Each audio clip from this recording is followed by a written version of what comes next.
Well, here we are as we approach Christmas. I thought it'd be really good to do some podcasts on the subject of Jesus. And the title of this series is called The Most Surprising Things About the Birth of Jesus. So I just want to welcome you to this series. And today we're going to look at why the birth of Jesus still surprises us. A 7-day journey through one of the most familiar and most misunderstood stories in human history. Today's episode is called A Story We Think We Know, But Don't. Because let's be honest, most of us can picture the Nativity instantly.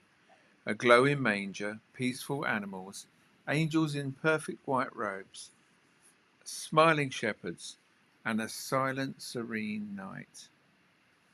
But the real story is far more shocking, far more raw, and it's far more world-shaking. And rediscovering it might change the way that you see Christmas forever. There's something strange about stories that we've heard our entire lives. We stop hearing them. The Nativity is like that. We see it on greeting cards, in children's books, in church plays with bed sheets and cardboard wings. And we've heard it so many times that it begins to feel safe, gentle, and predictable. But the original hearers of the story, oh, they didn't think it was predictable at all. They felt shocked, disruption, even confusion. You see, the birth of Jesus wasn't designed to blend into culture. It was meant to interrupt it, to wake people up, to turn expectations upside down. And that's the goal of this series of podcasts that we're doing, to peel back the layers of tradition so that we can see the Nativity with fresh eyes. Because sometimes the familiar becomes extraordinary again, the moment that we slow down and truly look at it. So let's start with what we picture. When you think of the nativity scene, what do you see? Probably something calm, neat, organized, a night that feels almost enchanted. But the truth, the real nativity, was nothing like that. So let's walk through just a few examples. But we forget a manger is a feeding trough, a place animals drooled and chewed, a place that smelled like, well, animals. And this is where the newborn king was placed. But Bethlehem was overflowing with travellers coming for the census. It would have been crowded, loud, chaotic, more like a busy festival than a peaceful postcard. But they were exhausted. They had travelled roughly 90 miles on foot or by animal, over rough terrain, while Mary was very pregnant. This was not a comfortable journey, it was exhausting. But the shepherds were rough, dirty, socially marginalised, and they were the ones chosen to receive heaven's announcement. But this was the moment of political tension, spiritual conflict, and the cosmic significance. The nativity isn't tidy, it's gritty, it's disruptive. And that's exactly why it's so powerful. Because God didn't choose a comfortable environment, He chose the margins.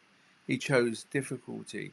He chose a story that would surprise and even unsettle everyone who encountered it. It's easy to forget just how disruptive the birth of Jesus truly was. Think about it. During a government-mandated census in the midst of the Roman occupation, not a palace, not a temple, but in a place that no one would have expected a king to be born. No nobility, no priests, no officials. Instead, the first ones to hear were shepherds, people society didn't respect. Not with trumpets and not with ceremony and not with power, but through pain and struggle of childbirth, through poverty, through obscurity. Everything about Jesus' birth breaks the mold. It's as if God is saying, I don't enter your world the way that you expect, I enter it the way that you need. This alone should make us pause. The Nativity is not sentimental, it's revolutionary. It is God rewriting the world's story in the most unexpected way possible. And if you think about it, history is full of powerful births, princes, emperors, rulers.